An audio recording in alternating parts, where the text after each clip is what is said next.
নমস্কার, আশা করি সবাই ভালো আছেন। আজকে আমরা যেটা জানবো সেটা হলো হিন্দু কারা বা কাদেরকে আমরা হিন্দু বলবো। তো এটা জানতে গেলে যেটা জানতে হবে সেটা হলো হিন্দু শব্দের উৎপত্তি বা হিন্দু শব্দের উৎস কোথা থেকে। হিন্দু শব্দের উৎপত্তি হয় গ্রিসরা প্রথম সিন্ধু নদীকে বলতো ইন্দুস এবং ইন্দুস ভ্যালিতে অর্থাৎ সিন্ধু নদীর তীরে যারা বসবাস করে তাদেরকে বলতো ইন্দয় এবং সেই ইন্দয় আজকের হিন্দু। অর্থাৎ যেমন ধরুন পশ্চিমবঙ্গে থাকা আমি পশ্চিমবঙ্গবাসী, ঠিক তেমন সিন্ধু নদীর তীরে বসবাসকারী সমস্ত ব্যক্তি হিন্দু।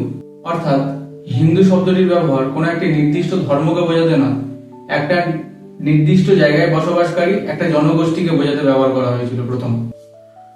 1955 সালে দ্য হিন্দু ম্যারেজ অ্যাক্টের সেকশন 2 তে স্পেসিফিক ভাবে বলে দেওয়া হয় যে কারা হিন্দু। সেখানে বলা হয় যারা জন্মগতভাবে হিন্দু তাদেরকে হিন্দু লয়ের আন্ডারে আনা হবে। এছাড়াও যারা আর্য সমাজ, ব্রহ্ম সমাজ বা প্রার্থনা সমাজ, দক্ষিণ ভারতের ক্ষেত্রে বীরাশাই বা লিঙ্গায়েতের অনুগামী তাদেরকেও হিন্দু লয়ের আন্ডারেই আনা হবে। এছাড়াও ভারতের ভূখণ্ডে থাকা যে সমস্ত ব্যক্তি মুসলমান, পার্সি, জিউ বা খ্রিস্টিয়ান নয় তাদেরকে হিন্দু লয়ের আন্ডারে আনা হবে। এছাড়া যারা বৌদ্ধ, জৈন এবং শিখ তাদেরকে হিন্দু লয়ের আন্ডারে আনা হবে। এছাড়া যে সমস্ত শিশু বৈধ বা অবৈধ যাদের বাবা মা দুজনেই হিন্দু তাদেরকে হিন্দু লয়ের আন্ডারে আনা হবে। এছাড়া যে সমস্ত শিশু বৈধ বা অবৈধ এবং তার বাবা মায়ের মধ্যে যে কোনো একজন হিন্দু, শিখ, বৌদ্ধ বা জৈন তাদেরকেও হিন্দু লয়ের আন্ডারে আনা হবে।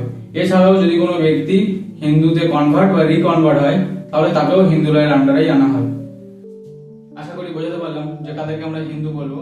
এরকম ভিডিও যদি ভালো লাগে তাহলে আমাদের সঙ্গে থাকুন। নমস্কার।